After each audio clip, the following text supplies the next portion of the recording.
Bisa pinjam HP-nya siapa, suaminya pun katanya. Maksudnya dia kedalamannya.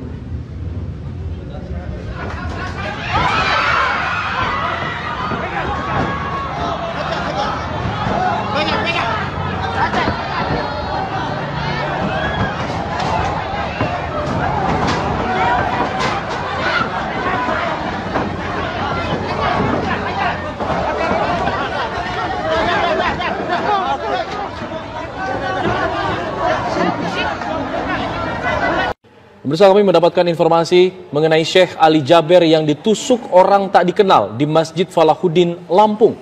Dan untuk mengkonfirmasinya kami akan menanyakan langsung dengan Syekh Ali Jaber yang sudah tersambung melalui sambungan telepon. Assalamualaikum Syekh Ali Jaber. Waalaikumsalam warahmatullahi wabarakatuh. Bagaimana kondisi Syekh saat ini? Alhamdulillah sudah membaik dan sudah dijahit cukup dalam. Hampir kurang lebih 10 jahitan, ada 6 di dalam dan 4 di luar. Astagfirullah. Syekh, itu posisinya ditusuk di mana? Di bagian mana? Di ototnya bagian tangan kanan, bagian atas. Oke, bisa diceritakan kronologi kejadiannya Syekh? Ini di Masjid Salahuddin seperti kegiatan biasa. Kita ikut safari dakwah.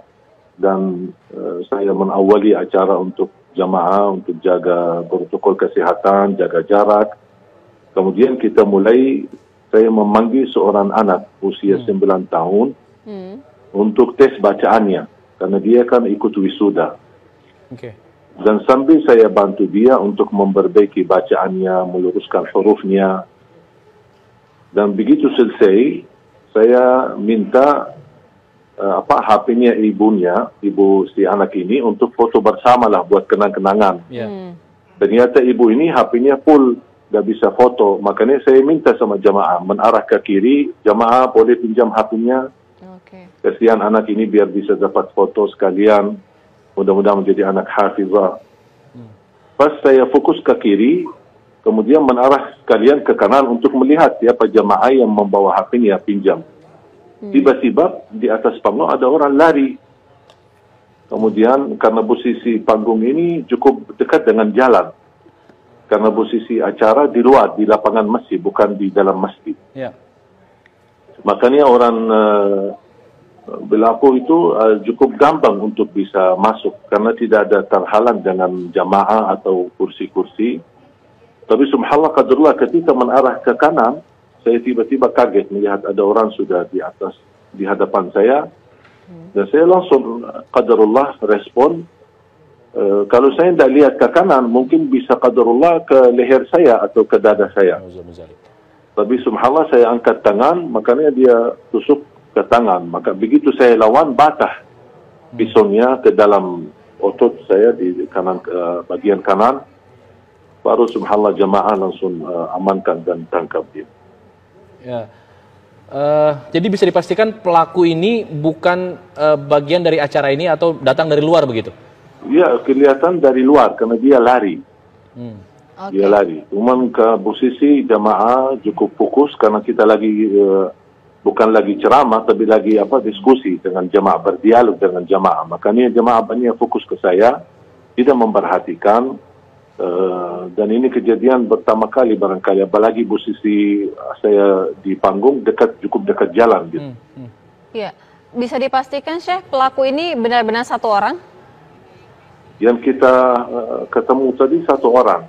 Apakah ada orang lain, mungkin mereka lepas diri atau larikan diri dari tempat. Tapi yang kita lihat ini ada satu orang dan langsung diamankan. Ya, jujur saja kasihan pas lihat jamaah menghajar dia dan mukul dia. Saya bilang jangan, amankan aja dulu biar ini tugas polisi. Jangan kita main hukum sendiri. Iya, Syekh mendengarkan informasi tidak Syekh? Siapa sebenarnya pelaku ini? Sampai titik ini belum saya mendapatkan berita apa-apa. Karena baru saja diamankan karena habis ditahan oleh jamaah, diamankan di ruang masjid.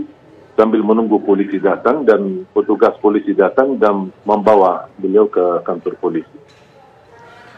Oke, jadi mungkin bisa diceritakan lagi untuk luka yang Syekh alami saat ini di bagian mana saja? Mulai sedikit nyeri, awal-awalnya saya berdarah terus sampai baju saya di sebelah kanan semuanya basah. Karena darah, kata dokternya cukup banyak yang keluar, sampai bajunya semua basah. Terpaksa saya lepas baju dan lukanya cukup dalam. Makanya dikasih obat, suntik, kemudian baru dikasih jahitan bagian dalam dengan dagingnya. Karena ototnya cukup, tusuknya cukup dalam, sangat dalam. Makanya dokternya pun bisa menobati tambah harus ada suntik dan dikasih obat, baru kemudian di jahitan bagian dalam kurang lebih ada 6. Kemudian baru di bagian di luar ditutupi 4, jadi semuanya 10. Syekh, mungkin bisa diinformasikan juga untuk profil pelaku ini seperti apa, mungkin ciri-cirinya atau dia mengenakan apa yang ia bawa pada saat itu? Nah, saya lihat anak itu masih anak muda banget ya. Mungkin diperkirakan 20 tahun lah.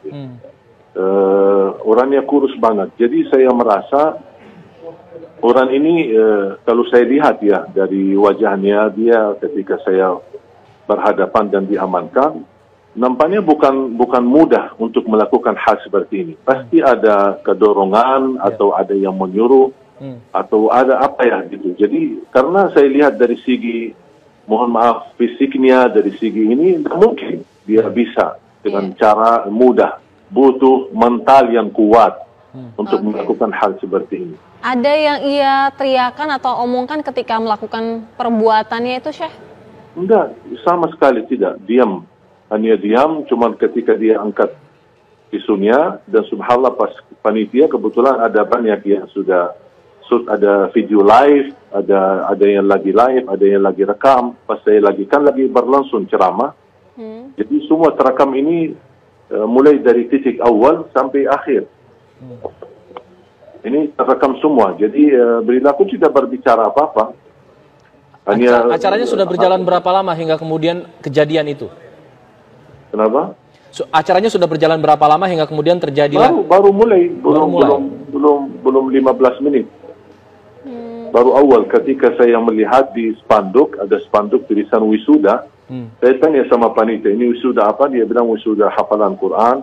Udah, mana salah satu anak boleh naik panggung, saya mau tes bacaannya. Dan alhamdulillah posisi si anak ini ada di sebelah kiri, bukan di sebelah kanan. Iya. Baik, terima kasih banyak Syekh Ali Jaber. Kita doakan insya Allah Syekh Ali cepat diberikan kesembuhan. Dan kejadian seperti ini tidak terjadi lagi ya. Jangan sampai terulang lagi. Semoga jadi peringatan untuk semua pihak. Terima kasih. Assalamualaikum.